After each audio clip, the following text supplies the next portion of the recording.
नमस्कार दोस्तों, आप सभी का स्वागत है टेक्नोलॉजी कीड़ा चैनल में। और आज मैं बात करूंगा सी के स्विच स्टेटमेंट की। ठीक है, तो सी स्विच स्टेटमेंट हम लोग लिख देते हैं। जैसे कि हम लोगों ने देखा ही था कि इफ एल्स स्टेटमेंट आप लोगों ने देखा ही था। जैसे कि मैं अभी आप लोगों को बता देता हूँ, दिखा देता हूँ। ये इफ एल्स स्टेटमेंट देखा था आप लोगों ने। लैडर स्टेटमेंट भी आप लोगों ने देखा था कि इफ एल्स चलते रहते थे। तो उसी प्रकार जब ये लैडर स्टेटमेंट ना चलाना पड़े, जब आप लोगों को एक कंडीशन ट्रू नहीं होती तो दूसरी कंडीशन ट्रू नहीं होती तो तीसरी कंडीशन, तो इस बेस पर ही जो है वो स्विच केस जो है वो बनाए गए, स्विच स्टेटमेंट बनाया गया। और ये इफ़ एल्स या इफ़ लेडर स्टेटमेंट का अल्टरनेटिव है, जिसे हम लोग बोलते हैं। ठीक है, तो हम लोग इसे बोल सकते हैं कि यह if else if else if ladder statement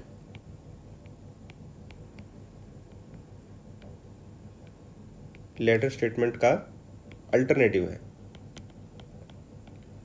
ठीक है, इसको हम लोग अल्टरनेटिव बोल सकते हैं, जो कि मल्टीपल ऑपरेशन एग्जीक्यूट करने के लिए और एक ही पॉसिबल कंडीशन के साथ। कहने का मतलब है कि एक वेरिएबल के साथ एक वेरिएबल से डिफरेंट ऑपरेशन जो है परफॉर्म हो सकते हैं। या डिफरेंट, या हम लोग बोल सकते हैं डिफरेंट की जगह हम लोग लिखेंगे मल्टीपल, या different operation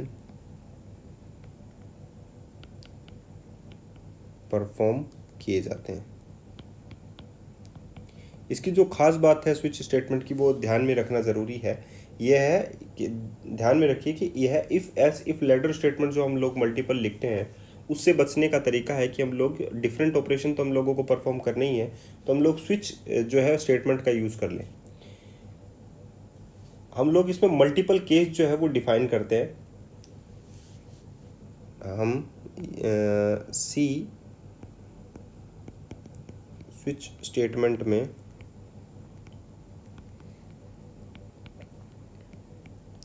multiple case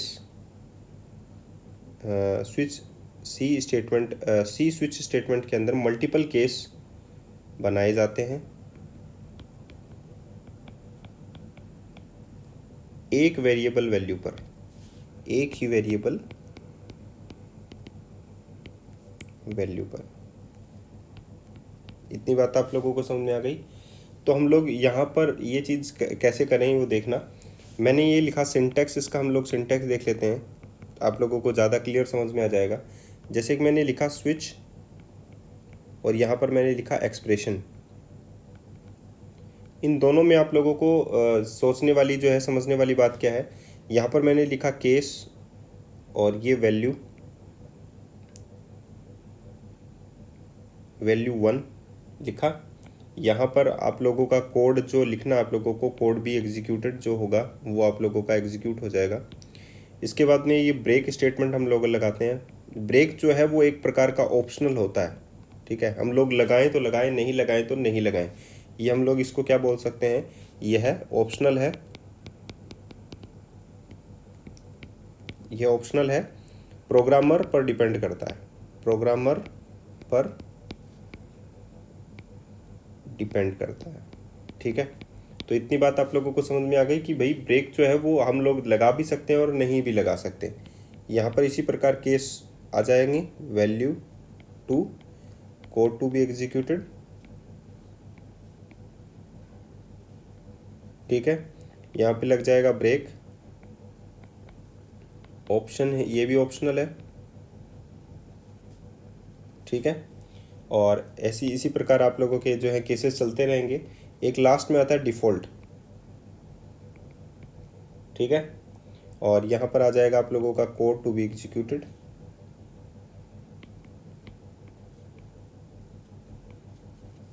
if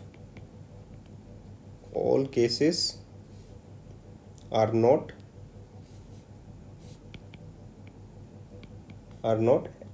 matched. अगर इनमें से कोई भी जो केस है वो मैच नहीं करता है, तो ये जो डिफ़ॉल्ट केस है वो रन हो जाएगा। इतनी बात आप लोगों को समझ में आ गई। एक छोटा सा एग्जांपल अगर हम लोग देख लें तो इस पे ज़्यादा आप लोगों को क्लियर समझ में आ जाएगा कि स्विच स्टेटमेंट कैसे चलता है। ध्यान रखिए, यहाँ पर मैंने जो लिखा है ये एक्सप्रेशन है, ये ध्यान में रखिए। ये कब वैलिड होती है और किसके लिए इनवैलिड है वो भी मैं बताऊंगा। और ये जो केस मैंने यहाँ पर लिखा है, ये जितने भी केसेस मैं यहाँ पर लिखूंगा, ये कभी भी स्विच स्टेटमेंट के बाहर जो है वो एग्जीक्यूट नहीं होंगे। ध्यान रखना, स्विच के जो केसेस जो लिखते हैं वो स्विच के अंदर ही एग्जीक्यूट होते हैं, वो बाहर एग्जीक्यूट नहीं होते हैं। तो जो रूल्स हैं स्विच स्टेटमेंट्स के, वो आप लोग देखना ज़रूरी है। तो रूल्स में सबसे पहला रूल तो मैंने आप लोगों को बता दिया है कि स्विच के अंदर के जो केस हैं, केस वैल्यू को सिर्फ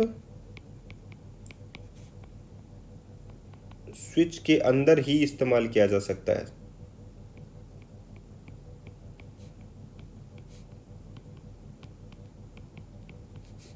ठीक है, इतनी बात समझ में आ गई। सिर्फ स्विच जो केस वैल्यूज होती है उसको सिर्फ स्विच के अंदर ही इस्तेमाल किया जा सकता है, हम लोग उसको बाहर में इस्तेमाल नहीं ले सकते। अब हम लोगों ने ये एक्सप्रेशन लिखी है स्विच के अंदर, स्विच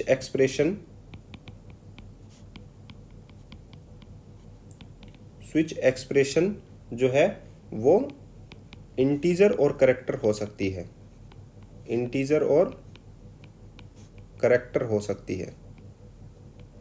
इसके अलावा कोई भी डाटा टाइप की वैल्यू नहीं चलेगी। स्विच का एक्सप्रेशन वो इंटीजर और करैक्टर हो सकती है, ठीक है, बाकी इनवैलिड होंगी।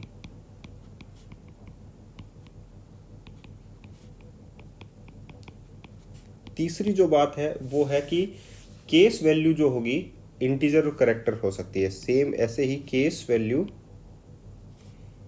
वो भी इंटीजर और करैक्टर हो सकती है।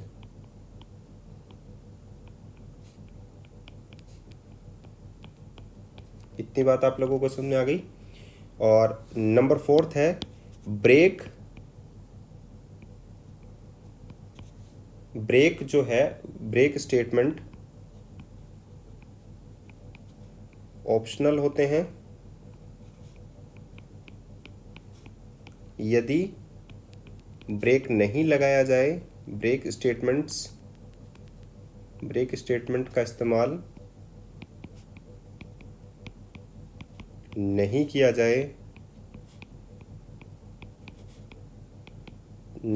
जाए तो सभी केस एग्जीक्यूट हो जाएंगे,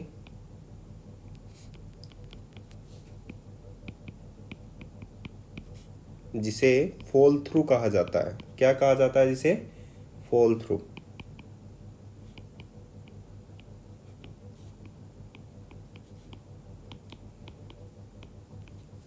ठीक है, तो आप लोगों को बात समझ में आ गई। और कैसे एग्जांपल हम लोग देखेंगे कि अब हम लोग एक एग्जांपल देख लेते हैं और उसके बाद में हम लोग समझाते हैं आप लोगों को कि स्विच जो है वो कैसे एग्जीक्यूट होगा और कौन सी चीज़ जो है वो वैलिड है और कौन सी चीज़ इनवैलिड है। ठीक है, तो हम लोग यहाँ पर देख लेते हैं। सबसे पहले इंटीजर x, y, z मैंने लिखा। यहाँ पर मैंने लिखा करैक्टर a, b। एक और लिखा मैंने फ्लोट f। किसी को कोई प्रॉब्लम नहीं। तो इसमें जो वैलिड स्विच है वो क्या होगा? वैलिड स्विच के लिए मैंने लिखा है कि इंटीजर और करैक्टर हो सकता है। तो मैं यहाँ पर लगाता हूँ वैलिड स्विच एक्सप्रेशन। जो स्विच के अंदर एक्सप्रेशन मैंने लिखी है यहाँ पर, स्विच एक्सप्रेशन, इसमें क्या हो सकते हैं? करैक्टर और इंटीजर हो सकते हैं।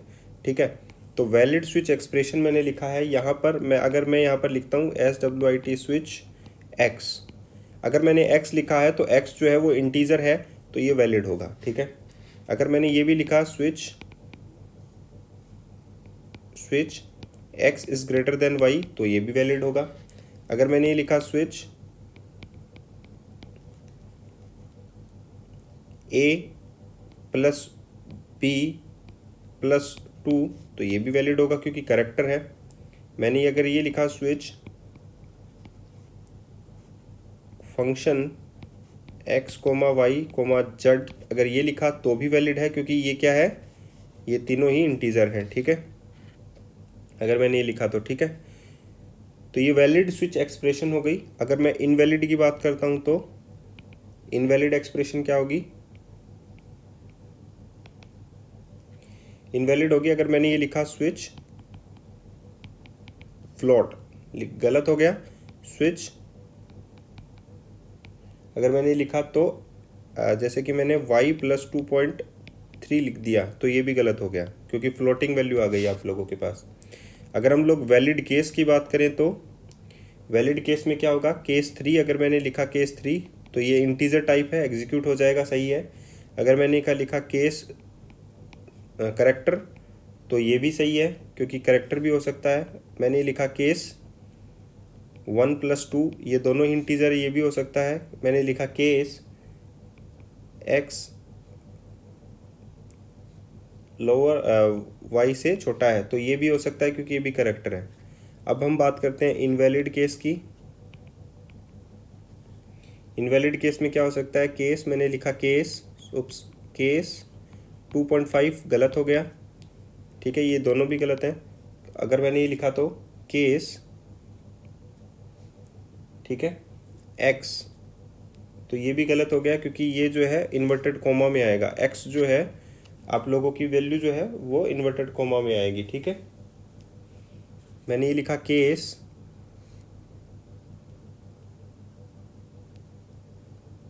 x + 2 तो ये भी गलत हो गया। अगर मैंने लिखा केस 1 2 3 तो ये भी गलत हो गया, ठीक है।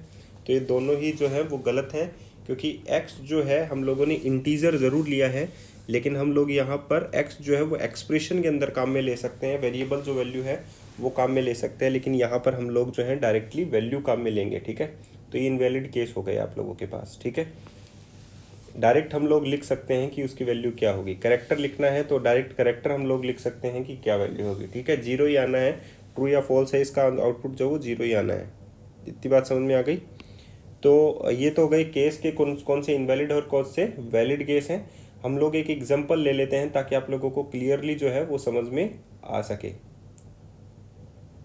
अगर हम लोगों को फॉल थ्रू भी दिखाना है, नेस्टेड स्विच भी होते हैं, तो वो भी आप लोगों को बताऊंगा मैं कि कौन कौन से नेस्टेड स्विच होते हैं और कौन से फॉल थ्रू का एक एग्जांपल है, ठीक है। हम लोग एक सिंपल सा एग्जांपल पहले ले लेते हैं।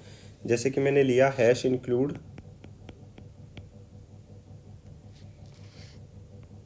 stdio.h इंटीजर मेन,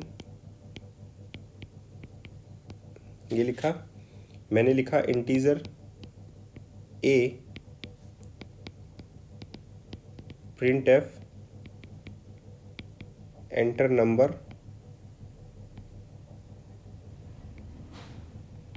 लिखा स्कैन एफ %d %a लिखा। उसके बाद में मैंने यहाँ पर लगाया स्विच a। अब मैं एक्सप्रेशन जो है वो a में ले रहा हूँ, यानी कि a एक प्रकार का जो भी है वो इंटीजर टाइप का हम लोग लेंगे। उसमें मैंने लिखा केस 1 लीगल है, इसमें मैंने लिखा प्रिंट एफ फर्स्ट नंबर, ठीक है। अगर मैंने यहाँ पर जो है इंटीजर में 1 प्रेस किया तो ठीक है। अगर मैं यहाँ पर लगाता हूँ अब ब्रेक, इसी प्रकार मैं यहाँ पर केस 2 भी लिख सकता हूँ, case 2 print F second number. इसी प्रकार कितने भी नंबर जो है हम लोग यहाँ पर लिख सकते हैं। यहाँ पर फिर से मैं यहाँ पर लगा देता हूँ ब्रेक। इसके बाद में मैं यहाँ पर लिखता हूँ डिफ़ॉल्ट, ठीक है, और यहाँ पर लिखता हूँ print F not mention in case, ठीक है। मैंने ये लिख दिया और उसके बाद में मैं लगा देता हूँ एंड, और ये प्रोग्राम एंड हो गया। अब सबसे पहले हमारे पास जब हम लोग इसको एग्जीक्यूट करेंगे तो हमारे पास क्या पूछेगा, सबसे पहले ये हो गया, ये हो गया, यहाँ पर आया तो प्रिंट कर देगा एंटर नंबर।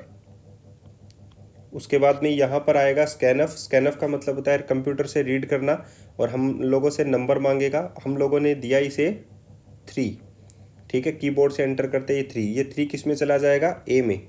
अब ए की जो वैल्यू है वो कितनी हो गई, 3, तो यहाँ पर आया SWITCH स्विच, और इसमें आ गया 3 किस में चला जाएगा, केस नंबर 3 में, जबकि केस नंबर 3 है ही नहीं आप लोगों के पास।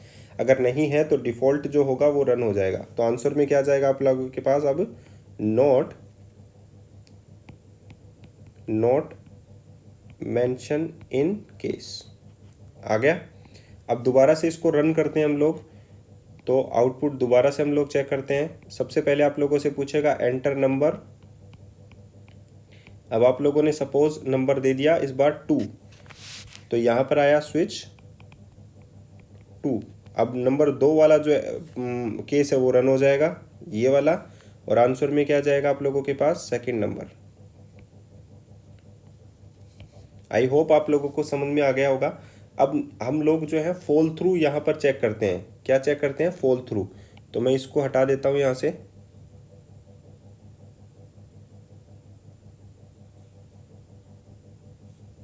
ठीक है, फॉल थ्रू का मतलब क्या होता है, हमारे प्रोग्राम में ब्रेक नहीं है। ठीक है, तो मैं यहाँ से क्या हटाता हूँ, ब्रेक हटा देता हूँ। सबसे पहले ये ब्रेक हटाया, दूसरा वाला ब्रेक हटाया। अब मैंने यहाँ पर क्या हटा दिया, ब्रेक सिस्टम। तो ब्रेक नहीं लगेंगे तो जो प्रोग्राम जहाँ से होगा वो प्रोग्राम जो है वो वहीं से होना स्टार्ट हो जाएगा। इसे हम लोग बोलते हैं फॉल थ्रू। जैसे कि एग्जांपल के लिए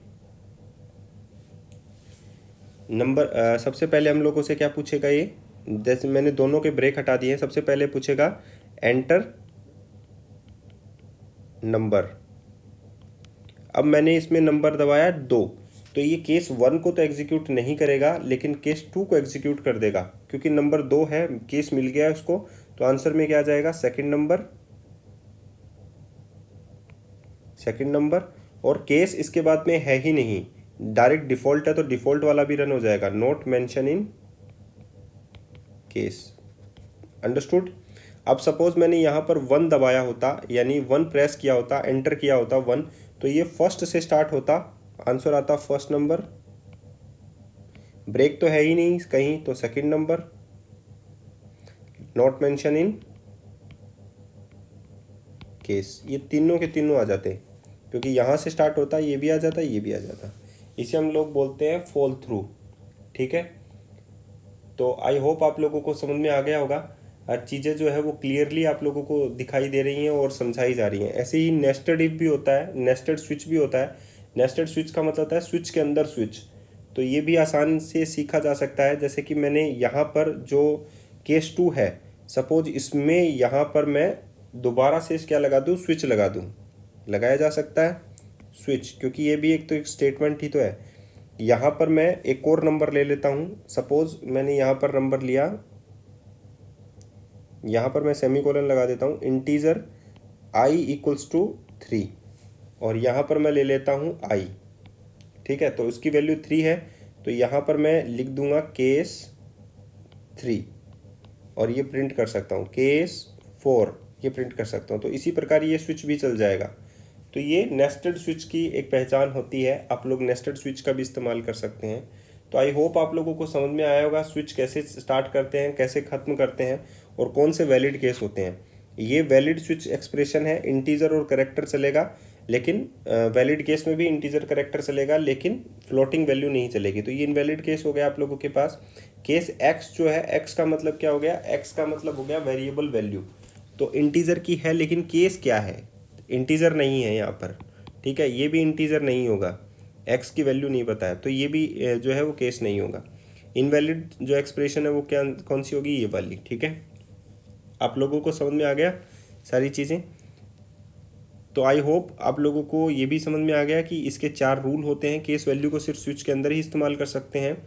स्विच एक्सप्रेशन वो इंटीजर और करेक्टर हो सकती हैं, केस वैल्यू वो भी इंटीजर और करेक्टर हो सकती हैं। ब्रेक स्टेटमेंट ऑप्शनल होते हैं, लगाएं तो लगाएं, नहीं लगाएं तो नहीं लगाएं, और नहीं लगाया तो फॉल थ्रू हो जाएगा। ठीक है, जहाँ से उसको केस मिला वहीं से स्टार्ट होकर एंडिंग तक चला जाएगा। तो ये है स्विच स्टेटमेंट। आज के लिए इतना ही, फिर मिलते हैं नए वीडियो के साथ। धन्यवाद।